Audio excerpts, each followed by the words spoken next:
एक दूर दराज वादी में एक छोटा सा गांव था। इस गांव में एक बहुत नेक बुजुर्ग रहते थे, जिन्हें सब बाबा रहमत कहते थे।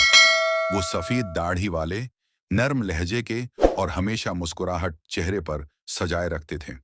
गांव का हर फर्द उनसे मोहब्बत करता था और उनकी इज्जत करता था। एक दिन उस वादी में एक अजनबी शख्स आया, जिसके सर पर सब्ज इमामा और बदन पर सूफियाना लिबास था। हाथ में एक थैली थी जिसमें रोटियां और दाने भरे थे।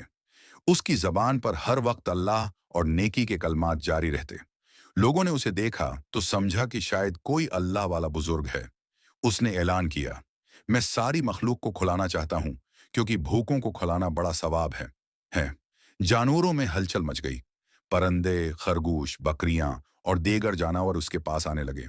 वो हर जानवर को मोहब्बत से खाना देता और कितनी मीठी बातें करता कि हर एक उसका गर्विदा हो जाता। लेकिन एक बूढ़ा और समझदार बाज, जो दरख्त की ऊंची टहनी पर बैठा था, ये सारा मंजर गौर से देख रहा था। उसने जानवरों को खबरदार किया, देखो, हर वो शख्स जो नेकी के लिबास में नजर आए, जरूरी नहीं कि उसका दिल भी नेक हो। कभी कभी भेड़िए भी दरवीशों की तरह लिबास पहन लेते हैं। जानवरों ने हिंसते हुए बाज की बात को मजाक समझा।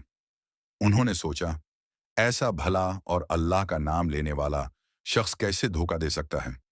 एक हिरन सबसे करीब गया और भूख से मजबूर होकर दाने चुगने लगा। इसी वक्त उस शख्स के चेहरे पर छिपी हुई सिफाक मुस्कुराहट जाहिर हो गई। उसने अपनी चादर के नीचे हाथ डाला और वहां से एक जाल निकालकर फौरन हिरन पर डाल दिया। हिरन फंस गया, चीखा और तड़पने लगा। जानवर दहल गए। बाज फौरन उड़ा और सईदा बाबा रहमत के पास पहुंचा। उसने सारी हकीकत बयान की और कहा, बाबा जी, एक शख्स अल्लाह का नाम लेकर जानवरों को धोखे से मार रहा है, उसे रोकिए। बाबा रहमत फौरन लाठी टेकते हुए इस जगह पहुंचे। जब उन्होंने उसे पकड़ा तो इस शख्स के हाथों में जाल और चेहरे पर गुरूर झलक रहा था। बाबा जी ने सख्त लहजे में पूछा, क्या तुम नेकी के नाम पर धोखा दे रहे हो? वो शख्स हंसा और कहने लगा, मैं शिकारी हूं, अपनी रोजी कमाता हूं। अगर मैं जाहिरी नेकी न दिखाऊं तो क्या जानवर मेरे पास आएंगे? बाबा जी की आंखों में आंसू आ गए।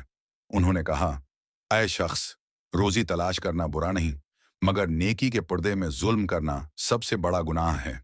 धोखा दही अगर अल्लाह के नाम पर हो तो ये दोहरे अजाब का सबब है। वो अल्लाह जिस पर तुम झोट बांध रहे हो, वही तुमसे हिसाब लेगा। शिकारी के हाथ कांपने लगे। वो शर्मिंदा होकर जमीन पर गिर गया।